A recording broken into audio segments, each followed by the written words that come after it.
Praise the lord. September 5వ తేదీ 2024. ఈరోజు దేవుని వాక్యం. నీ మార్గమును యెహోవాకు అప్పగింపుము, నీవు ఆయనను నమ్ముకొనుము, ఆయన నీ కార్యము నెరవేర్చును. కీర్తనల గ్రంథం 37వ అధ్యాయం 5వ వచనం.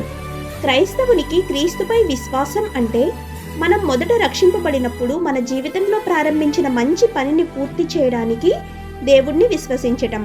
మన క్రైస్తవ ఎదుగుదల కోసం దేవుని ఆత్మ మనలో పనిచేస్తుందని విశ్వసించటం. క్రైస్తవుడు మన జీవితాల్లో కొనసాగుచున్న పవిత్రీకరణ పనిని కొనసాగించడానికి దేవుణ్ణి విశ్వసించాలి. తద్వారా మనం మరింత ఎక్కువగా యేసుక్రీస్తు స్వారూప్యతకు అనుగుణంగా ఉంటాము. దేవుడు అంటే ఆయన తన వాక్యంతో మనలకు చెప్పేది అని నమ్మటం, నిజంగా మనలో పనిచేస్తున్నది దేవుడే అని విశ్వసించటం, ఆయనకు ఇష్టమైన పని చేయాలనే కోరిక కలిగి ఉండడం ద్వారా దాన్ని నెరవేర్చడానికి మనకు శక్తిని ఇస్తాడు.